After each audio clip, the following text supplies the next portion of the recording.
नाम से आप सबको स्वागत है। आज हम रोमियो की पुस्तक में हम जा रहे हैं। मेरे साथ फिर बोलिएगा 4, 1, 14, 7, 1। फिर बोलिए 4, 1, 14, 7, 1। अभी आपको मालूम है 4 सुसमाचार है, उसके बाद 1 कलीसिया की इतिहास है, प्रेरितों की पुस्तक। उसके बाद आज से शुरू है 4, 1 के बाद आज को है 14, आज से शुरू है। ये 14 क्या है? ये 14 जो है प्रेरित पौलुस की लिखी हुई पत्रियां है। 14 पत्रियां प्रेरित पौलुस ने लिखा है। तो वो प्रेरित की लिखी हुई पुस्तक, जो प्रेरित की लिखी हुई पत्रियां जो है, आज आप और मैं यहां देखना चाहेंगे। ये रोमियो की पत्री को 2 भाग में हम बांटेंगे। 1 से 11 अध्याय जो है, ये है डॉक्ट्रिनल चैप्टर्स है।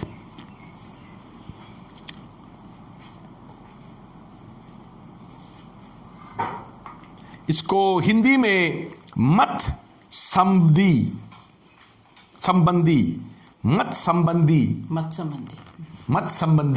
कहेंगे।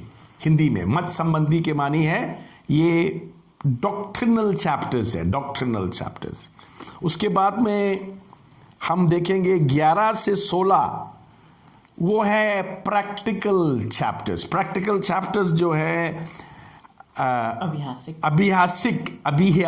अभियासिक या काम करना, जो बातें हैं, काम करने की बातें हैं, अभियासिक बातें हैं, वो है प्रैक्टिकल चैप्टर्स है। वो है 12 से 16।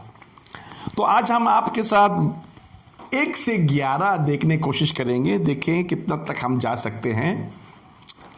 हम आपके साथ शुरू करेंगे रोमियो की पुस्तक। रोमियो की पुस्तक में 16 अध्याय है। 16 अध्याय है। 433 आयतें हैं।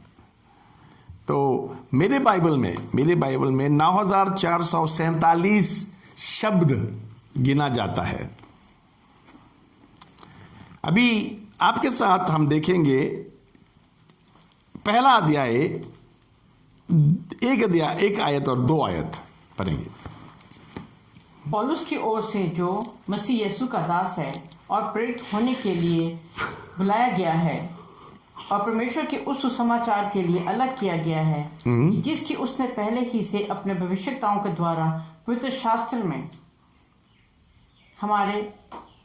अपने पुत्र हमारे प्रभु यीशु मसीह के विषय में आज्ञा की थी, प्रतिज्ञा की थी। शरीर के भाव से तो दाऊद के वंश से उत्पन्न हुआ। हमें पढ़ना था 1 और 2, 3 नहीं पढ़ना था। आप 3 को मत जाइएगा, ठीक है? तो 1 और 2 में क्या लिखा है, फिर पढ़िए। पौलुस की ओर से जो यीशु मसीह का दास है और प्रेरित होने के लिए बुलाया गया है और परमेश्वर के उस सुसमाचार के लिए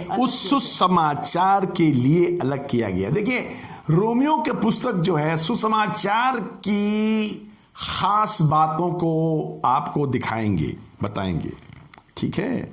हाँ, तो यहाँ सुसमाचार के बात करता है। तो हम पढ़ेंगे 9 आयत, 1 अध्याय के 9 आयत।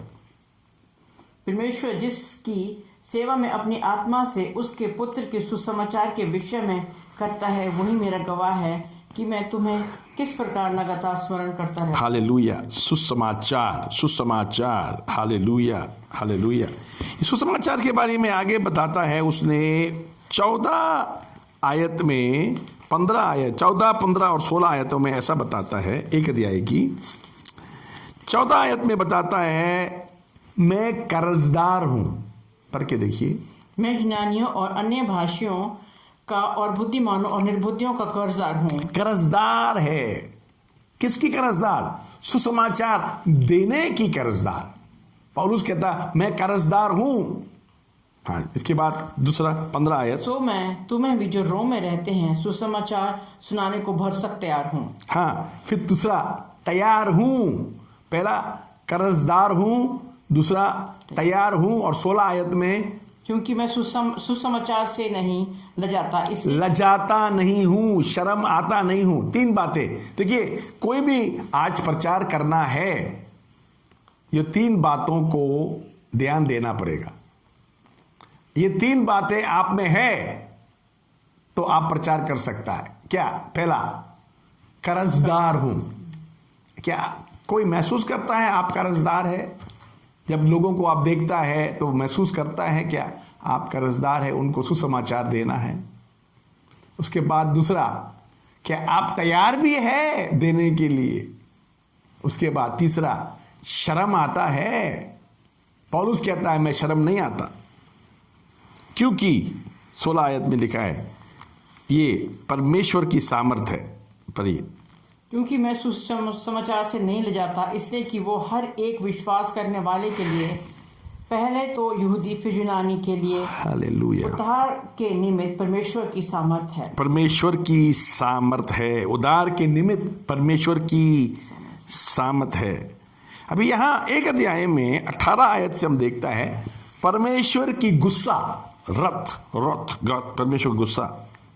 हाँ जी, 18 आयत। परमेश्वर का क्रोध तो उन लोगों की सब अभिभक्ति और अधर्म पर स्वर्ग से प्रकट होता है, जो सत्य को अधर्म से दबाए रखते हैं। हाँ, सच्चाई को गलत बातों से, गलत विचारों से दबा रखता है, उनके खिलाफ परमेश्वर की गुस्सा, क्रोध आता है। यह हम 21 आयत से हम देखेंगे वजह क्या था। वजह क्या था? इस कारण कि परमेश्वर को जानने पर भी उन्होंने परमेश्वर के योग्य बड़ाई और धन्यवाद ना किया, परंतु कारण परमेश्वर को जानने के बाद भी उसका बढ़ियाई नहीं किया। जानने के बाद भी उसकी स्तुति नहीं की, प्रशंसा नहीं की। तो आगे, और धन्यवाद ना किया तो परंतु व्यर्थ विचार करने लगे, यहां तक कि उनका निर्बुद्धि मन अंधेरा हो गया। ये जो लोग परमेश्वर की स्तुति नहीं करता, उनके मन में कचरा भरा रहता है। बाइबल कहता है उनके मन में कचरा भरा रहता है। तो यहां तो देखा इतना हालत खराब है, कचरा 1 अध्याय 2 अध्याय में इतना कचरा भरा हुआ है। हाँ जी, पूरा कचरा भरा हुआ है। तो यह हम देखते हैं कितना कचरा भरा हुआ है। हम आपके साथ देखेंगे।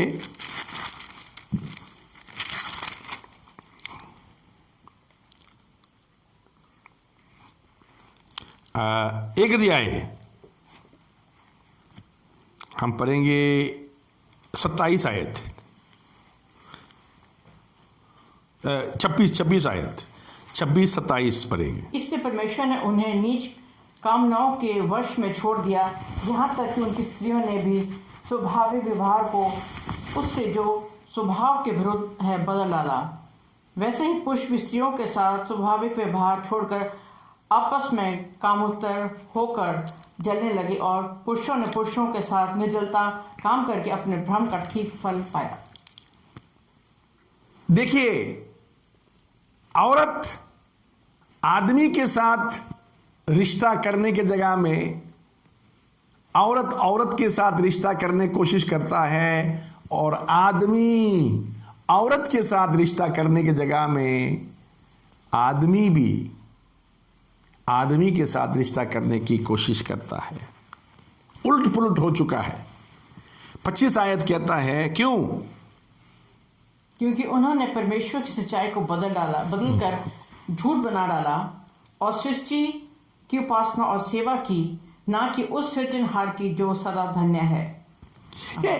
परमेश्वर की महिमा को मूर्तियों पर, गाय बैल पर, जानवरों पर दे दिया। परमेश्वर की महिमा को जानवरों पर दे दिया।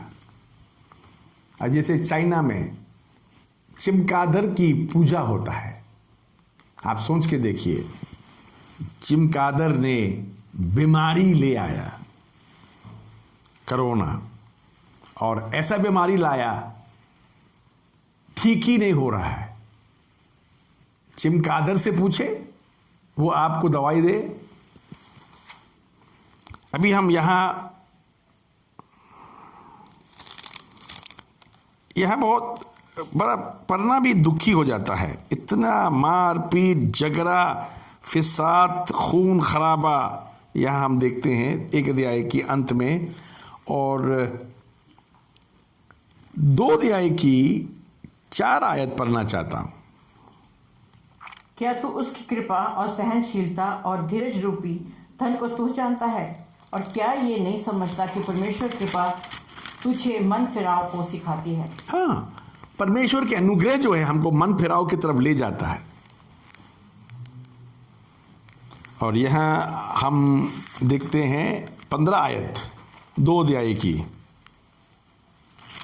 वे व्यवस्था की बातें अपने अपने हृदय में लिखी हुई दिखाते हैं और उनके विवेक भी गवाही देते हैं कि उनकी चिंताएं परम पर दोष लगाती या उन्हें निर्दोष ठहराती हैं। उनके विवेक उनकी गवाही है। हम यहां आगे देखते हैं 3 अध्याय।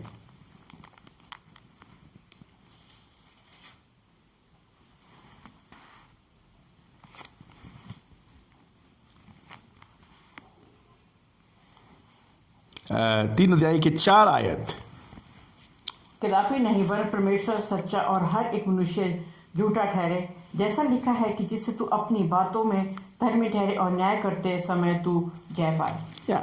परमेश्वर सच्चाई और सब मनुष्य झूठा ठहरे। क्यों? बाइबल कहता है 3 अध्याय की 10, 11 और 12 आयत। जैसा लिखा है कि कोई धर्मी नहीं, एक भी नहीं, कोई समझदार नहीं, कोई परमेश्वर का खोजने वाला नहीं, सब भटक गए हैं, सब के सब निकम्मे बन गए, कोई भलाई करने वाला नहीं, एक भी नहीं। कोई भी भलाई करने वाला नहीं है, सब निकम्मे ठहर गया है। तो यहां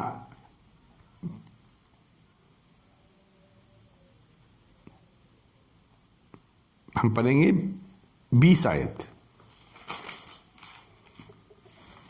क्योंकि व्यवस्था के कामों से कोई प्राणी उसके सामने धर्मी नहीं ठहरेगा, इसलिए कि व्यवस्था के द्वारा पाप की पहचान होती है। और हम देखेंगे 3 अध्याय की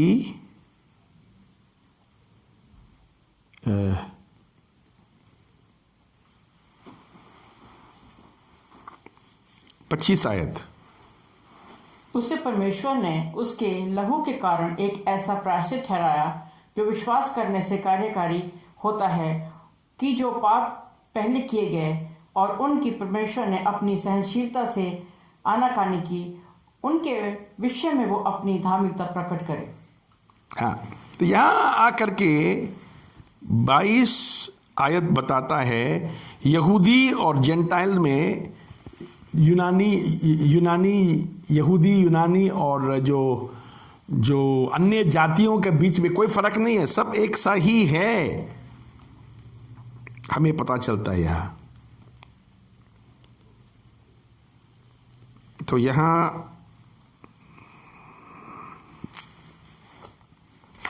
एक आयत हम पढ़ना चाहेंगे।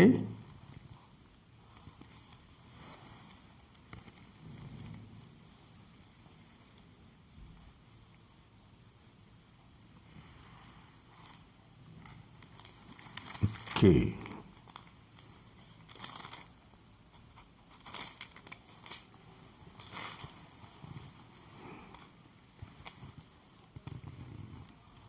चौथा अध्याय,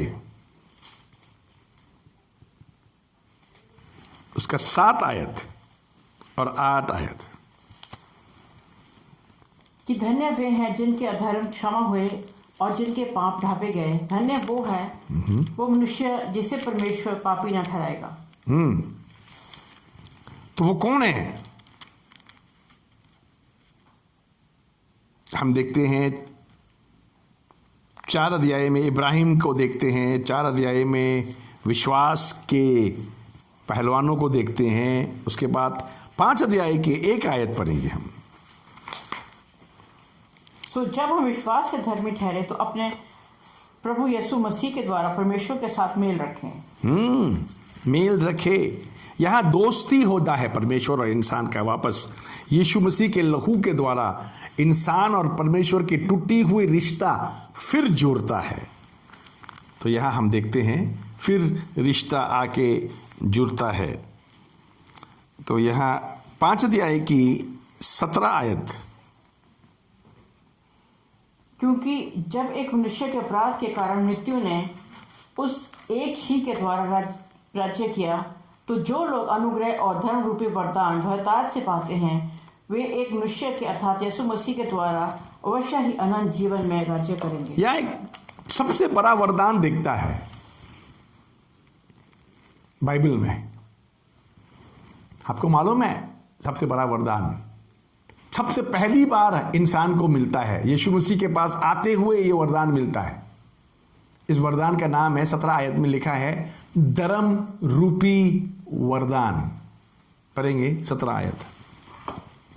क्योंकि जब एक मनुष्य के अपराध के कारण मृत्यु ने उस एक ही के द्वारा राज्य किया, तो जो लोग अनुग्रह और धर्म रूपी वरदान बहुतायत से पाते हैं वे एक मनुष्य के अर्थात यीशु मसीह के द्वारा वैसा ही अनंत जीवन में राज्य। धर्म रूपी वरदान बहुतायत से पाते हैं, कम नहीं बहुत ज्यादा पाते हैं।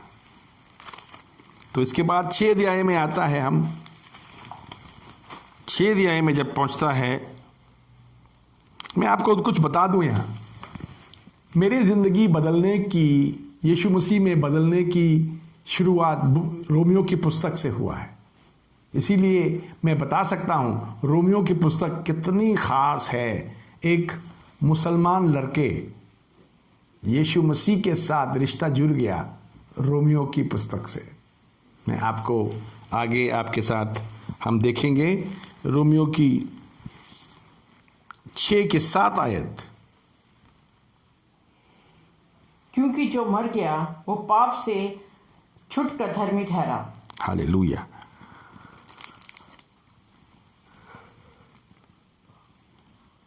सोलह आयत। क्या तुम नहीं जानते कि जिसकी आज्ञा मानने के लिए तुम अपने आप को दास की नाई सौंप देते हो उसी के दास हो और उसी की मानते हो, चाहे पाप के जिसका अंत मृत्यु है, चाहे आज्ञा मानने के जिसका अंत धार्मिकता है।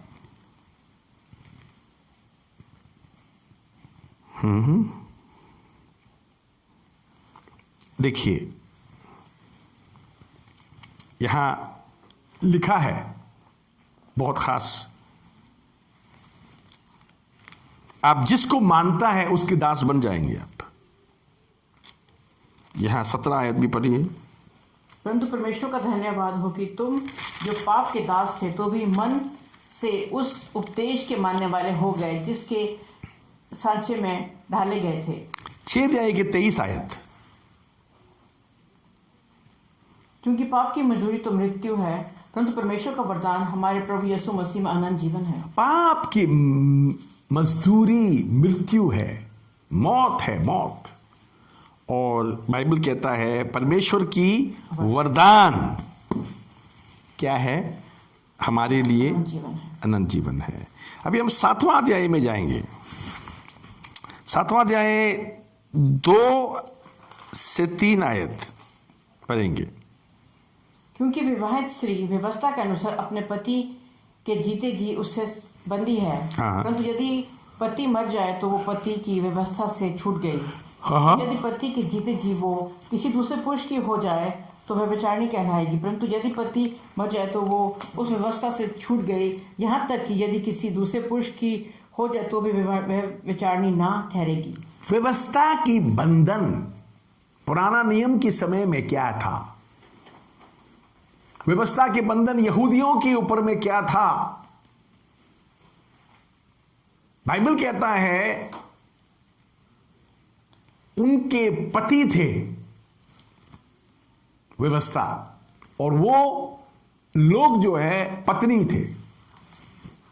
और यहां के बाइबल कहता है जब तक स्त्री की पहला पति जिंदा है वो दूसरा पति कर नहीं सकते। दूसरा पति करते तो व्यभिचारिणी कहा जाता है। मगर जब पति मर जाता है तो औरत को फिर से शादी करने की अधिकार मिलता है, क्योंकि वो खत्म हो जाता है।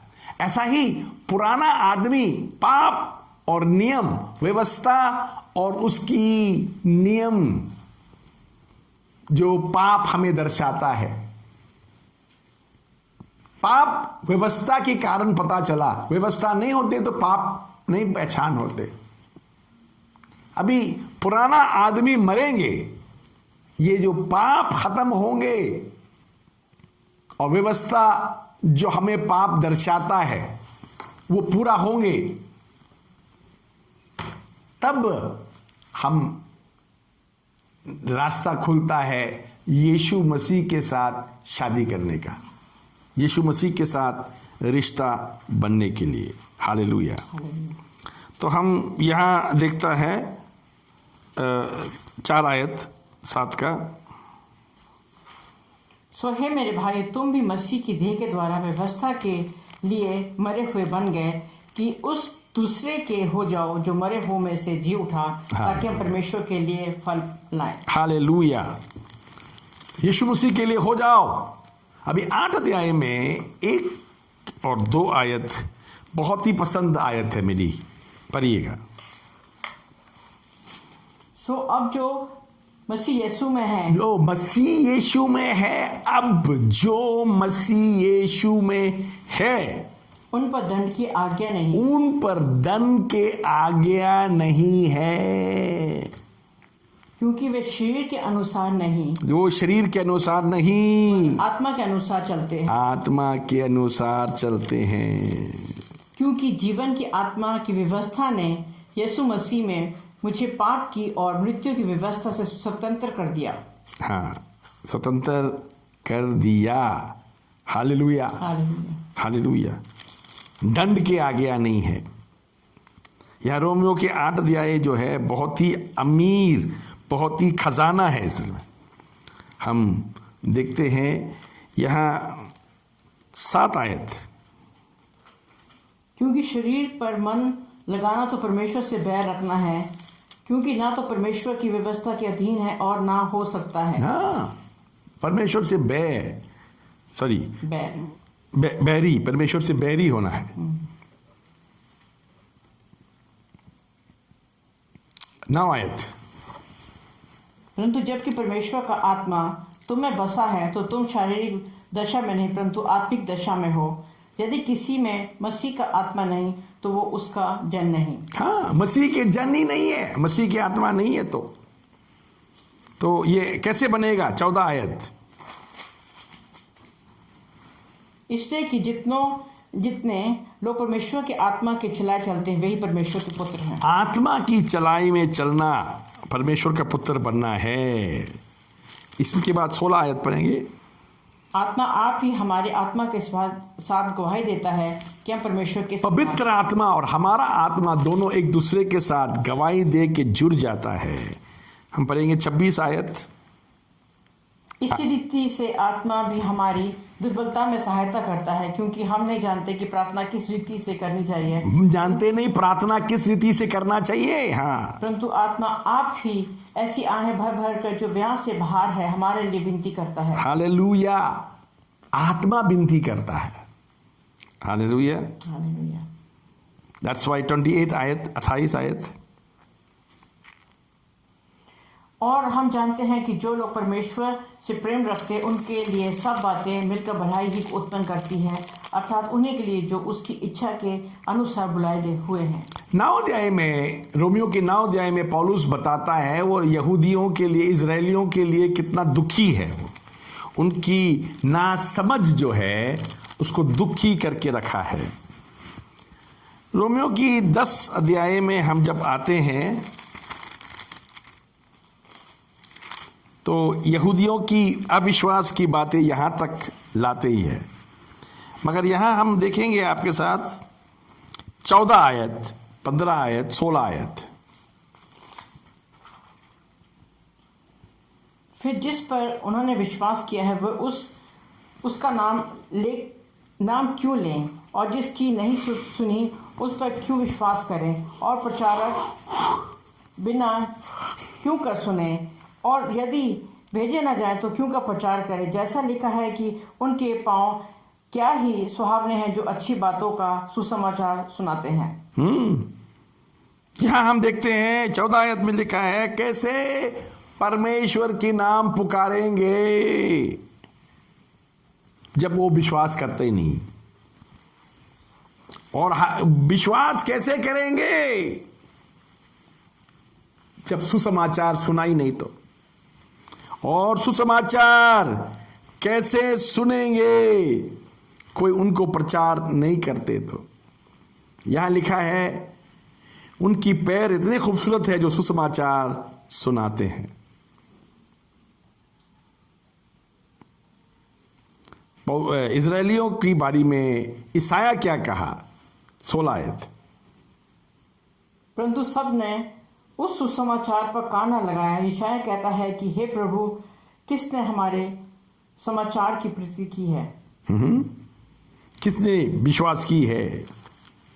17 आयत। सो विश्वास सुनने से, और विश्वास सुनने से, और सुनना मसीह का वचन से होता है। हालेलुया। तो इसके बाद में 11 अध्याय में हम आते हैं। आज 11 अध्याय, 1 से 11 अध्याय जो है पूरा डॉक्ट्रिनल चैप्टर्स है। इसको बोलता है मत संबंधी। मत संबंधी के मानी है जानकारी रखने के लिए है। पढ़ेंगे 11 अध्याय। अभी इजरायलियों के बारे में क्या कह रहा है, 1 आयत। इसलिए मैं कहता हूँ, क्या परमेश्वर ने अपनी प्रजा को त्याग दिया? कदापि नहीं, मैं भी तो इस्राएली हूँ। परमेश्वर ने इजरायलियों को त्यागा नहीं है। अभी भी इनविटेशन खुला है, आ जाओ आ जाओ। पौलुस कहता मैं भी यहूदी था। हालेलुया।